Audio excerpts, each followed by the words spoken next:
बिस्मिल्लाहिर्रहमानिर्रहीम। अस्सलाम वालेकुम। हमारा जो आज का टॉपिक है वो Gaussian elimination procedure for 3x3 systems. Previous topic जो हमने पढ़ा था, जो डिस्कस किया था, वो भी गॉसियन एलिमिनेशन प्रोसीजर था, लेकिन गौर करें वो हमारे पास 2x2 सिस्टम के लिए था कि आपके पास दो ही इक्वेशंस हों और दो ही वेरिएबल्स हों, तो गॉसियन एलिमिनेशन प्रोसीजर कैसे हम इम्प्लीमेंट करते हैं। अब आज का जो टॉपिक है वो है Gaussian elimination procedure for 3x3 system. 3x3 system से मुराद कि तीन ही इक्वेशंस हो हमारे पास और तीन हमारे पास वेरिएबल्स हों। अब जो प्रोसीजर है गॉसियन एलिमिनेशन प्रोसीजर या जो मेथड है ये चेंज नहीं होगा, ये वर्क हम उसी तरह ही करेगा, ये वर्किंग उसी तरह ही करेगा जो हमने पिछले लेक्चर में इसकी वर्किंग पढ़ चुके हैं। बस फ़र्क सिर्फ इतना आएगा कि यहाँ पे वहाँ पिछले लेक्चर में 2x2 सिस्टम था और इस वाले जो अब आज वाला लेक्चर है वो 3x3 सिस्टम में है कि तीन वेरिएबल और तीन ही इक्वेशंस होंगी। काम हमने वही करना है कि आप सबसे पहले क्या करेंगे कि जो भी आपके पास सिस्टम ऑफ इक्वेशन होगा आप उनका कोफिशिएंट मैट्रिक्स बना लेंगे, जिसको आप ऑगमेंटेड मैट्रिक्स का भी नाम देते हैं, ऑगमेंटेड मैट्रिक्स। अब प्रीवियस लेक्चर में जो हमारे पास मैट्रिक्स बनता था उसमें हमारे पास दो डायगोनल्स होते हैं। अब जितना ही आपके पास यहाँ पे आपके पास 3x3 सिस्टम बन रहा है, तो 3x3 सिस्टम में आपके पास तीन डायगोनल एलिमेंट्स बनेंगे। काम वही कर रहे हैं हम। अब गौर करें, आपके सामने एक मैट्रिक्स बनाया हुआ A1 B1 C1 D1 A2 B2 C2 D2 and A3 B3 C3 and D3। ये ओरिजिनल सिस्टम है और नीचे गाउसियन ट्रांसफॉर्मेशन लगाई गई है, ट्रांसफॉर्म सिस्टम बनाया गया है कि 100V 1010V 2001 V3 कि क्या किया गया है कि 3x3 सिस्टम लिया है, मैट्रिक्स बनाया है, उस पर गाउसियन एलिमिनेशन प्रोसीजर इंप्लीमेंट कर दिया, तो ही हमारे पास ये ट्रांसफॉर्म सिस्टम बना है। अब देखें क्या किया गया है कि अब पहली रो की पहली डायगोनल एंट्री पे गौर करें, वो 1 है और उसके नीचे वाले जितनी भी एंट्री है वो 0 है। फिर इस तरह दूसरी रो की जो दूसरी डायगोनल एंट्री है वो भी 1 है और उसके ऊपर भी और उसके नीचे भी जितनी एंट्रीज हैं वो 0 हैं। इसी तरह तीसरी डायगोनल एंट्री क्या है हमारे पास, वो भी 1 है और उसके ऊपर जितनी एंट्रीज हैं वो भी 0 है। काम हमने वही करना है, बिल्कुल सेम तरीके से, सेम प्रोसीजर से वही वर्किंग है, वही इम्प्लीमेंट करनी है। फ़र्क सिर्फ क्या आ जाएगा, सिस्टम्स ऑफ इक्वेशंस का फ़र्क आ जाएगा।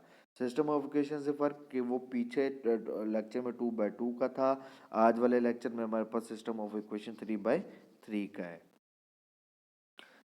एग्जाम्पल नंबर 10 है, यानी कि सबसे पहला केस बताया गया। काम वही होगा, सारा कॉन्सेप्ट वही है कि आपके पास सिस्टम ऑफ इक्वेशन है, तीन केसेस बन सकते हैं उसके, unique solution, infinite many solutions और नो सॉल्यूशन। अब यहाँ पे जो सबसे पहला केस दिया गया 3x3 सिस्टम दिया गया है आपके पास और केस है यूनिक सोल्यूशन वाला। और जो सिस्टम ऑफ इक्वेशन है गौर करें, वो आपके पास तीन ही इक्वेशंस है और तीन ही वेरिएबल्स हैं। तो सबसे पहले काम क्या करेंगे, उसका ऑगमेंटेड मैट्रिक्स बनाएंगे।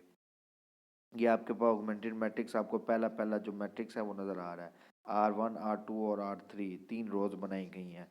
अब आर रेडी ही पहली डायगोनल एंट्री 1 है, गौर करें सर्कल की हुई है diagonal entry, already diagonal entry 1 है और उसके नीचे वाली एंट्री कौन सी है, 2 है और 4 है।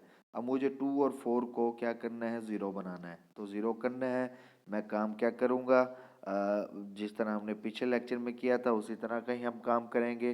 अब गौर करें कि पहली रो में पहली डायगोनल एंट्री 1 है, उसके नीचे वाली एंट्री को 0 बनाना है मुझे, तो मैं पहली रो को 2 से मल्टीप्लाई करूंगा और R2 में सब्ट्रैक्ट कर दूंगा, तो मेरे पास नीचे वाली एंट्री 0 हो जाएगी। इसी तरह फिर मैं पहली रो को 4 से मल्टीप्लाई करूंगा और R3 में सब्ट्रैक्ट कर दूंगा, तो वो भी मेरे पास जो उसके नीचे वाली एंट्री होगी वो भी 0 होगी।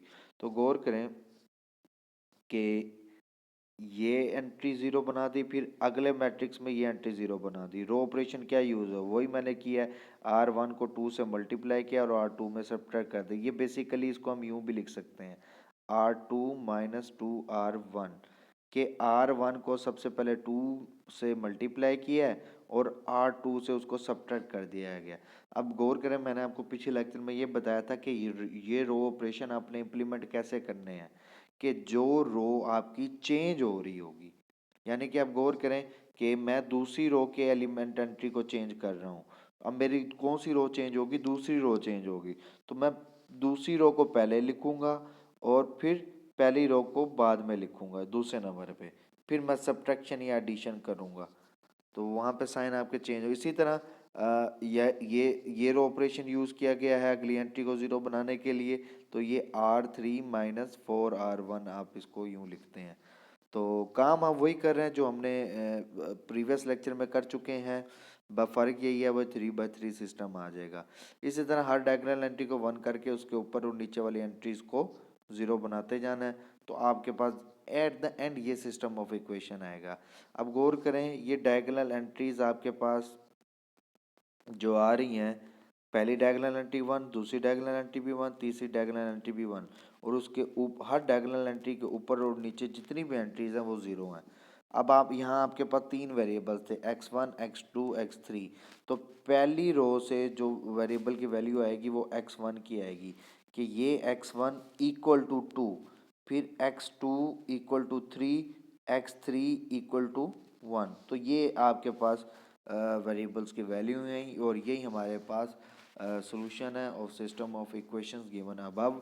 आप वेरीफाई भी करके देख सकते हैं x1 x2 और x3 की वैल्यूज़, अगर आप सिस्टम ऑफ इक्वेशन में पुट करें तो सिस्टम ऑफ इक्वेशन सेटिस्फाई होंगी आपके पास। दूसरा जो केस दिया हुआ है नो सोल्यूशन वाला केस। अब नो सोल्यूशन वाला केस कब आ सकता है? कि किसी भी एक रो में आपके पास लेफ्ट साइड पे 0 आ जाए और राइट साइड पे कोई ना कोई कांस्टेंट आ जाए, तो 0 can not be equal to a constant, तो वहीं पे आपके पास फॉल्स स्टेटमेंट आ जाएगी। आप बस यही कह देंगे कि इस सिस्टम ऑफ इक्वेशन का सोल्यूशन एग्जिस्ट नहीं करता, सिस्टम इनकंसिस्टेंट सिस्टम है। तो गॉसियन एलिमिनेशन ट्रांसफॉर्मेशन अप्लाई किए, तो गौर करें ये यहाँ पे इस मैट्रिक्स में आके ये तीसरी रो में ये लेफ्ट साइड पे सारा 0 आ रहा है और राइट साइड पे इक्वल टू 60 आ रहा है, तो डेट्स मीन 0 इक्वल टू 60। ऐसा आपको पता कभी पॉसिबल हो ही नहीं सकता कि 0 कभी भी 60 के बराबर नहीं होगा, तो आप कहेंगे कि फॉल्स स्टेटमेंट या इनकंसिस्टेंट सिस्टम ऑफ इक्वेशन, तो सोल्यूशन एग्जिस्ट नहीं करता, नो सोल्यूशन वाला केस बन रहा है। अब है अगला जो केस है वो इनफाइनाइटली मैनी सॉल्यूशंस वाला केस बनना है। इनफाइनाइटली मैनी सॉल्यूशन वाला केस कब बनता था? कि आपके पास लेफ्ट पूरी रो 0 हो जाए, कि लेफ्ट साइड पे भी 0 और राइट साइड पे भी 0 हो जाए, यानी कि 0 इक्वल टू 0। अब गॉसियन एलिमिनेशन प्रोसीजर इंप्लीमेंट करेंगे सिस्टम ऑफ इक्वेशन में, तो गौर करें तीसरी रो में, यहाँ ये तीसरी रो में पूरी रो 0 हो रही है, कि राइट लेफ्ट साइड भी 0 और राइट साइड भी 0, तो ये केस बनेगा आपका कौन सा? इनफाइनाइटली मैनी सॉल्यूशंस वाला। अब आपको इनफाइनाइटली मैनी सॉल्यूशन वाला केस बन रहा है, तीसरी रो पूरी 0 हो रही है, तो आप तीसरी रो को यानी कि अब पहली दो रोज को आप लिखेंगे, तीसरी रो को ख़त्म कर देंगे, क्योंकि तीसरी रो तो पूरी 0 हो रही है, और पहली दो रोज कौन से वाले लिखेंगे? इस सिस्टम ऑफ इक्वेशन वाली, ये वाली। इसमें क्या है कि x1 का कोफिशिएंट 1 है और x2 का जो कोफिशिएंट है वो ये आपको दिया है, फिर दूसरी रो में x2 का कोफिशिएंट और x3 का कोफिशिएंट दिया हुआ है, और राइट साइड पे यानी कि इक्वल टू 11 और इक्वल टू 9, तो ये तीसरी रो लिखी हुई है कि 0 इक्वल टू 0। तो इनफाइनाइटली मैनी सॉल्यूशंस हैं, तो इनफाइनाइटली मैनी सॉल्यूशंस को कि आप जनरल फॉर्म कैसे लिखेंगे ये मैंने आपको बताया था प्रीवियस लेक्चर में भी, मैं दोबारा भी बता देता हूँ, क्योंकि वो 2/2 सिस्टम्स के लिए था, ये 3/3 सिस्टम्स के लिए हैं। तो यहाँ पे अब आपके पास जो वेरिएबल्स हैं वो तीन वेरिएबल्स हैं, x1 x2 और x3 वेरिएबल्स, और इक्वेशंस कितनी हैं आपके पास? दो इक्वेशंस बच रही हैं। तो आप क्या करेंगे, तीन वेरिएबल्स हैं, दो इक्वेशंस हैं, आप किसी भी एक वेरिएबल्स को अपनी मर्जी से वैल्यू देंगे और बाकी दो वेरिएबल की वैल्यू फाइंड आउट कर लेंगे। मैं फिर रिपीट कर रहा हूँ कि आप किसी भी एक वेरिएबल को अपनी मर्जी से वैल्यू देंगे और बाकी दो वेरिएबल की वैल्यू फाइंड आउट कर लेंगे, और उनकी जनरल फॉर्म जो आप बनाएंगे, अब गौर करें ये उसने जनरल फॉर्म बनाई हुई है, x1 plus 4/5 x3 equal to 11, x2 plus 1/5 x3 equal to 9, ये हमारे पास दो इक्वेशंस बचती हैं। तो यहाँ पे if we solve these two equations for x1 and x2 respectively we get. अब यहाँ पे क्या किया है मैं, अब देखें यहाँ पे तीन आपके पास वेरिएबल थे x1 x2 और x3। मैंने क्या कहा कि आप किसी भी एक वेरिएबल को अपनी मर्जी से वैल्यू देंगे और दूसरे वेरिएबल की वैल्यू फाइंड आउट कर लेंगे। तो यहाँ पे उसने बुक वाले ने x3 को अपनी मर्जी से वैल्यू दी है और x1 और x2 की वैल्यू फाइंड आउट कर ली है। कि अब यहाँ पे x1 इक्वल टू 11 - 4/5 x3 और x2 equal to 9 - 1/5 x3। x3 को आप कोई भी वैल्यू देंगे आपके पास x1 x2 की वैल्यूज आ जाएंगी। तो जनरल फॉर्म क्या बनेगी, आप क्या लिखेंगे कि x3 आर्बिट्ररी और x1 आप इस फार्मूले से निकालेंगे और x2 इस फार्मूले से। तो जनरल फॉर्म ये नीचे बताई हुई है बॉक्स में कि x3 आर्बिट्ररी, x1 और x2 का एक्सप्रेशन आप ऊपर निकाल चुके हैं। अब यहाँ से आप इनफाइनाइटली मैनी सॉल्यूशंस निकाल सकते हैं बाय आप x3 को अपनी मर्जी से वैल्यू दे के। तो यहाँ पे उसने x3 को वैल्यू दी है 20 और x1 और x2 की वैल्यू निकाल ली है। तो यहाँ से हमारे पास एक सोल्यूशन आ गया। x3 को डिफरेंट वैल्यू अज्यूम करवाते जाएं, आपके पास डिफरेंट नंबर्स ऑफ सॉल्यूशंस बनते जाएंगे। अब एक और एग्जांपल है, नीचे नो सॉल्यूशन वाला केस है। Determine the solution set for the system of equation. अब आप सिस्टम ऑफ इक्वेशंस पे गौर करें कि आपके पास दो इक्वेशंस हैं और तीन वेरिएबल्स हैं। आपके पास इस तरह का भी केस हो सकता है कि वेरिएबल तीन हो लेकिन इक्वेशंस दो हों आपके पास। वेरिएबल्स तीन कौन कौन से, x1 x2 और x3। सिस्टम ऑफ इक्वेशन है वही उसी तरह ऑगमेंटेड मैट्रिक्स बनाएंगे। चेक ये करेंगे कि ये कौन सा केस बन रहा है सिस्टम ऑफ इक्वेशंस के लिए, यूनिक सोल्यूशन वाला केस बन रहा है, नो सोल्यूशन वाला केस बन रहा है, या इनफाइनाइट मैनी सॉल्यूशंस वाला केस बनेगा। तो यहाँ पे वही ऑगमेंटेड मैट्रिक्स बना के उसने क्या किया है कि गाउसियन ट्रांसफॉर्मेशन अप्लाई किया, गाउसियन प्रोसीजर इंप्लीमेंट किया। तो गौर करें आपके पास एंड वाली रो जो दूसरी रो बनी है, ये आपके पास जो रो बनी है इस मैट्रिक्स में 0 0 0 - 10 दैट्स मीन 0 इक्वल टू -10, और ऐसा कभी पॉसिबल नहीं है। केस कौन सा बन रहा है, नो सॉल्यूशंस वाला केस बन रहा है। Next, infinitely many solutions. अब यहाँ पे भी आपके पास दो इक्वेशंस हैं और तीन वेरिएबल्स हैं। तो उसी तरह ऑगमेंटेड मैट्रिक्स बना के आप क्या करेंगे, गाउसियन एलिमिनेशन प्रोसीजर इंप्लीमेंट करेंगे। तो यहाँ पे जो आपके पास केस बन रहा है, गौर करें कि किस तरह का केस बन रहा है। एंड वाला जो मैट्रिक्स बन रहा है वो इस तरह से बन रहा है कि पहली रो बन रही है आपके पास 1 - 2 0 एंड 9, दूसरी रो बन रही है आपके पास 0 0 1 एंड 6। तो यहाँ से अगर आप x3 की वैल्यू निकालेंगे तो आपके पास वो क्या आएगी, 6 आएगी। और यहाँ से आपके पास जो इक्वेशन बनेगी वो बनेगी x1 - 2 x2 इक्वल टू 9। तो इस सिस्टम ऑफ इक्वेशन को देखते हुए आप बेसिकली क्या कर रहे हैं कि x3 की तो वैल्यू आ गई यहाँ से, लेकिन और दूसरी इक्वेशन क्या बनेगी, x1 - 2 x2 इक्वल टू 9। अब इस इक्वेशन पे गौर करें ज़रा, ये एक इक्वेशन है लेकिन वेरिएबल्स दो यूज़ हो रहे हैं, x1 और x2 दो वेरिएबल आ रहे हैं। तो आप क्या करेंगे, एक इसमें एक वेरिएबल को अपनी मर्जी से वैल्यू देंगे, किसी भी एक वेरिएबल को अपनी मर्जी से वैल्यू देंगे और दूसरे वेरिएबल की वैल्यू फाइंड आउट कर लेंगे। अब किसी भी एक से मतलब आप चाहे x1 सेलेक्ट कर लें चाहे x2 सेलेक्ट कर लें, कोई भी वैल्यू देने से मतलब आप कोई भी वैल्यू दे सकते हैं, -इन्फिनिटी से पॉजिटिव इन्फिनिटी तक आप कोई भी वैल्यू वेरिएबल को दे सकते हैं। अब इनफाइनाइटली मैनी सॉल्यूशंस वाला ये केस बन रहा है कि आप x3 6 है और एक वेरिएबल को अपनी मर्जी से वैल्यू दे रहे हैं। तो that's mean infinitely many cases वाला सॉल्यूशंस वाला केस बन रहा है। अब गौर करें ये बॉक्स में, इस बॉक्स पे x2 आर्बिट्ररी, बुक वाले ने क्या किया कि x2 को अपनी मर्जी से वैल्यू दे के x1 की वैल्यू निकाल ली। तो x3 ऑलरेडी था, x2 को अपनी मर्जी से वैल्यू दी और x2 की जब वैल्यू आ गई तो x1 की भी वैल्यू आ गई, तो सोल्यूशन पूरा हो गया। तो अब जनरल केस क्या बनेगा इनफिनिटी सोल्यूशन में से, x2 आर्बिट्ररी, x1 आप इस तरह से निकालेंगे। अगर x1 इस इधर गौर करें, ये x1 - 2 x2 इक्वल टू 9, तो x2 को अगर मैं अपनी मर्जी से वैल्यू दे रहा हूँ तो x1 कैसे आएगा, x1 equal to 9 plus 2x2।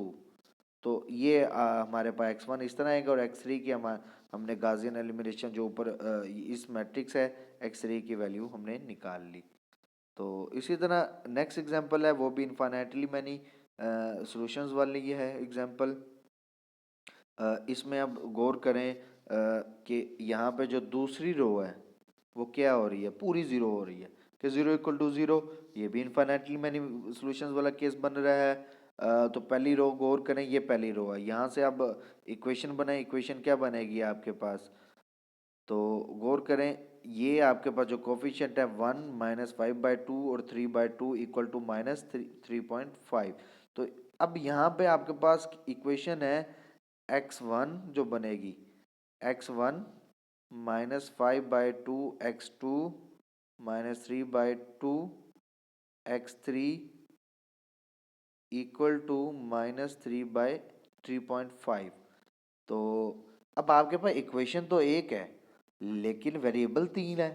तो आप क्या करेंगे कि कोई भी दो वेरिएबल्स को आप आर्बिट्ररी सेलेक्ट कर लेंगे और एक वेरिएबल की वैल्यू फाइंड आउट कर लेंगे।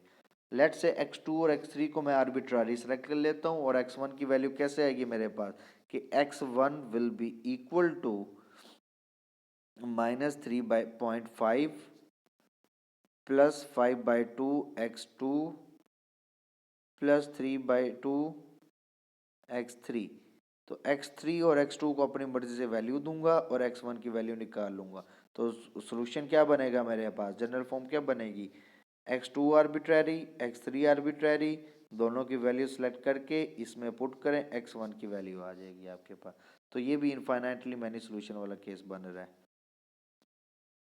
नेक्स्ट आपके पास एक्सरसाइज है सेक्शन 3.3 है, और इसके जो सवाल हैं वो 1 से लेकर 21 तक आपने इसके सवाल करने हैं। इसमें से जो चीज़ नहीं समझ आएगी उसे डिस्कस कर लेंगे डेफिनेटली, और इन सवालों की आप लोगों ने प्रैक्टिस करनी है ताकि आप लोगों का इस मेथड की अच्छे तरीके से प्रैक्टिस हो जाए। ये सवाल हैं, एग्जांपल्स भी आपने सॉल्व करनी है, और ये जो प्रॉब्लम्स हैं इनको भी आपने सॉल्व करना है। थैंक यू वेरी मच, अल्लाह हाफिज़।